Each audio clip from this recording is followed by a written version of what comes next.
Hi all, welcome to football arena. ഈ മാസം നടക്കുന്ന ക്ലബ്ബ് വേൾഡ് കപ്പിൽ പങ്കെടുക്കാനുള്ള അവസരം ബ്രസീലിയൻ സൂപ്പർ താരമായ നെയ്മർ ജൂനിയർക്ക് കൈവന്നിരുന്നു. അതായത് ബ്രസീലിലെ തന്നെ ചില ക്ലബ്ബുകൾ നെയ്മറെ സമീപിച്ചിരുന്നു. ക്ലബ്ബ് വേൾഡ് കപ്പിൽ അദ്ദേഹത്തെ കളിപ്പിക്കുന്നതിന് വേണ്ടി ഒരു ചെറിയ കാലയളവിലേക്കുള്ള കോൺട്രാക്റ്റ് ഒക്കെ ബ്രസീലിയൻ ക്ലബ്ബുകൾ നെയ്മർക്ക് വാഗ്ദാനം ചെയ്തിരുന്നു. എന്നാൽ നെയ്മർ അത് നിരസിക്കുകയായിരുന്നു ചെയ്തിരുന്നത്.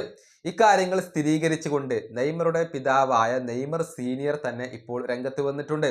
അതായത് ക്ലബ്ബ് വേൾഡ് കപ്പിൽ പങ്കെടുക്കാൻ നെയ്മറും താനും ആഗ്രഹിച്ചിരുന്നു എന്നാണ് നെയ്മറുടെ പിതാവ് പറഞ്ഞിട്ടുള്ളത്. പക്ഷെ നെയ്മർ പൂർണ്ണ ഫിറ്റ്നസ് കൈവരിച്ചിട്ടില്ലാത്തതിനാലാണ് അത് നിരസിച്ചത് എന്ന് നെയ്മറുടെ പിതാവ് ഇപ്പോൾ പറഞ്ഞിട്ടുണ്ട്. അദ്ദേഹത്തിന്റെ വാക്കുകൾ ഇങ്ങനെയാണ്: നെയ്മർ 100% ഫിറ്റ് ആയിരുന്നില്ല. നിലവിൽ ക്ലബ്ബ് വേൾഡ് കപ്പിൽ പങ്കെടുക്കാതിരിക്കുന്നതാണ് നല്ലത് എന്ന് നെയ്മർ തീരുമാനിക്കുകയായിരുന്നു. ഇത് വളരെ ദൗർഭാഗ്യകരമായ ഒരു സംഭവമാണ്.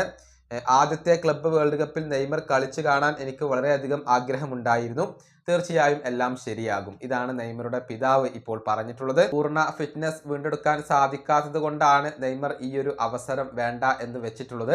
ഏതായാലും നെയ്മറുടെ സാന്റോസുമായുള്ള കോൺട്രാക്റ്റ് അവസാനിക്കുകയാണ്. ഈ കോൺട്രാക്റ്റ് പുതുക്കാൻ നെയ്മർ ഒരുക്കമാണ്.